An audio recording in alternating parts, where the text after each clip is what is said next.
sort of terrifying.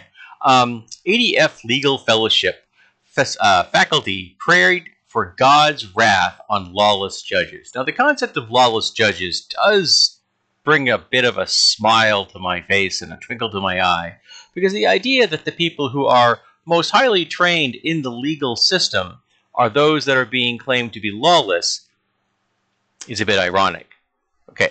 Since at least 2010, the Christian Reconstructionist preacher P. Andrew Sandlin has been a faculty member for the anti-LGBTQ hate group Alliance Defending Freedom, which is a Blackstone legal fellowship.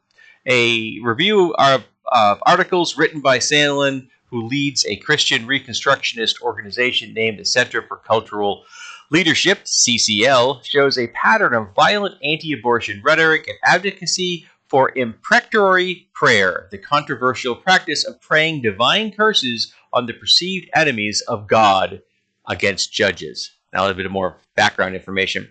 In 2014, the Alliance Defending Freedom, the ADF, described the Blackstone program as a way for Christians to recover the robust Christian Dometic theology of 3rd, 4th, and 5th centuries. Since its inception, the program has trained nearly 3,000 law students, some of whom clerked for federal judges, and hosted lectures by prominent conservatives, including Justice Amy Coney Barrett, before her appointment to the Supreme Court. Now, I will give them props, because I've never heard of the word Christian Dometic before.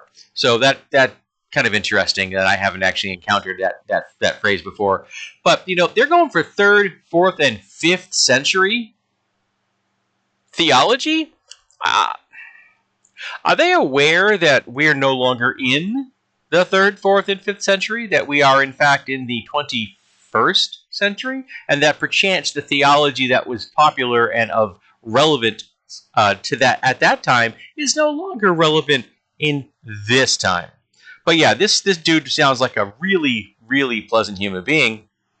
And the whole concept of lawless judges and the idea that we should be basing our theology and our ethical and moral framework on data from the 3rd, 4th, and 5th centuries is fascinating to me. Now, I read a lot of Buddhism. I've read a lot of Taoism. I found a lot of it very fascinating. And I will say that it had some impact on my worldview. But I was also able to take it in the context it was written. In that there is wise words in those readings, but not every word is wise. And I think that's the important part you need to take from any kind of theology that you're pulling from the past. You may have respect for Stoicism. It doesn't necessarily mean you have to follow every single letter of the law as laid down by Stoics. Okay? I happen to have a certain respect for Stoicism, although I will freely admit that I don't necessarily apply it to my life on a daily basis, but I still have a respect for it. But I also understand when it was conceived, the impact it's had on the people that practiced it, and how those impacts are different today than they were when they were written, in the classical era. And I think that's important to remember, that just because you find inspiration from that era, you have to look at that inspiration through the lens of today, when we have a far more enlightened worldview. Now, there are going to be people that immediately kind of tune me out when I say enlightened, because they're going to see that as woke. Well, yes, because I do actually have respect for basic human rights, civil liberties, and bodily autonomy. And for me, that's the very heart of wokeness, that you understand that everyone is worthy of those things, and that our current institutions and systems don't allow that to happen. And they don't allow it to happen in very systemic, understandable, traditional ways, that the systems themselves are broken.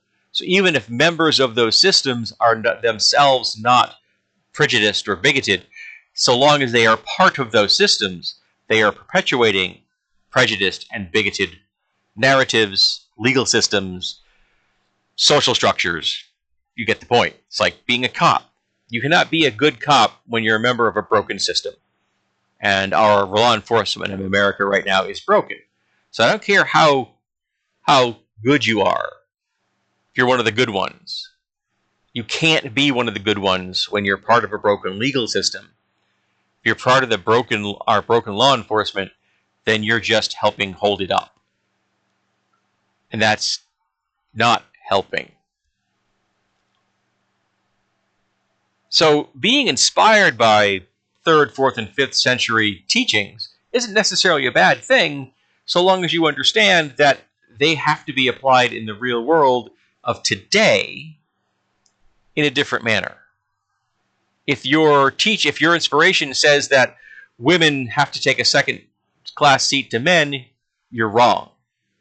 If it says that straight people hold dominance over the queer community, you're wrong. If it says that cisgender people are more important and should hold social dominance over the trans community, you're wrong. And I'm willing to die on those hills because it's the truth.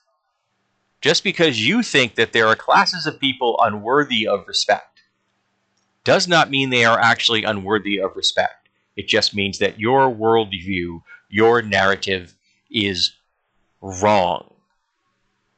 And if you are a member of a faith whose God tells you these things, and then as far as I'm concerned, the best thing you can do is go find a better God